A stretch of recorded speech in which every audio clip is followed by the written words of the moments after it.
Здравствуйте, вы смотрите обзор чрезвычайных происшествий, в студии Юрий Осипов. Пьяные якутяне избили пенсионера, от чего тот умер в больнице. Следствие выяснило, что в ночь с 30 на 31 октября прошлого года пьяные 19- и 20-летние братья поссорились на улице в селе Сунтар. На это обратил внимание прохожий. 67-летний мужчина сделал им замечание и попросил уйти.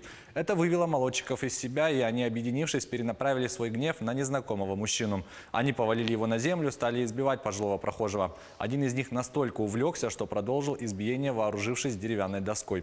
Потерпевшего мужчину госпитализировали в хирургическое отделение, где от полученных травм он скончался спустя месяц.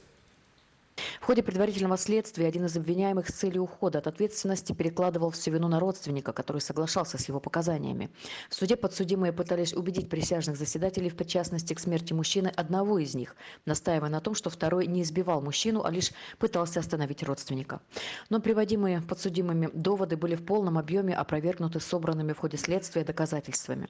На основании вердикта присяжных заседателей, в зависимости от роли каждого, суд назначил подсудимым наказание в виде 8 лет 3 месяцев и 8 лет 6 месяцев лишения свободы с отбыванием наказания в исправительной колонии строгого режима.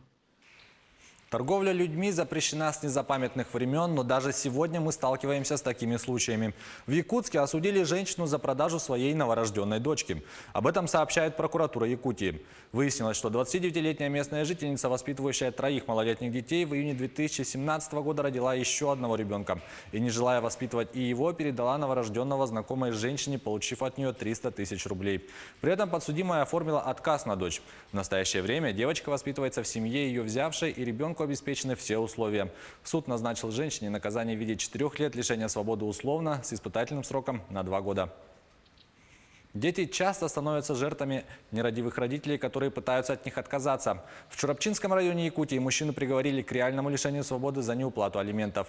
Как сообщает прокуратура региона, 30-летний местный житель с 2012 года по решению суда обязан уплачивать алименты на содержание несовершеннолетнего сына. Но несмотря на то, что он привлечен к административной ответственности за неуплату, а также имеет судимость, без уважительных причин не помогал своему ребенку. И хотя во время судебного заседания он признал вину и просил оставить его на свободе для оплаты ребенку алиментов, его приговорили к 7 месяцам лишения свободы с отбыванием наказания в колонии-поселении. Доверчивость людей часто оборачивается против них. Так жителю Якутска она стоила более 50 тысяч рублей. Мужчина заявил в полицию о том, что его обокрали. Сотрудники уголовного розыска установили 21-летнюю безработную уроженку Намского района. Все по знакомому сценарию. Они познакомились на улице, и мужчина пригласил новую знакомую к себе домой. Весь вечер они вместе выпивали, а когда хозяин квартиры уснул, злоумышленница сняла с него золотое кольцо и цепочку, а также похитила сотовый телефон и просто ушла. За кражу девушке грозит до 5 лет лишения свободы.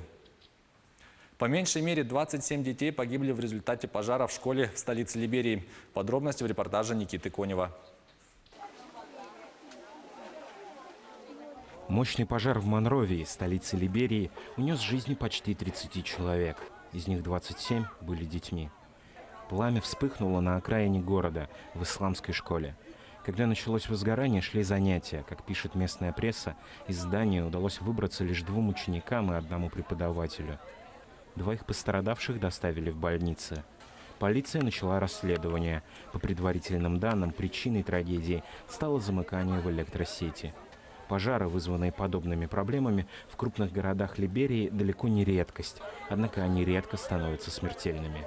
Спасатели продолжают разбор завалов.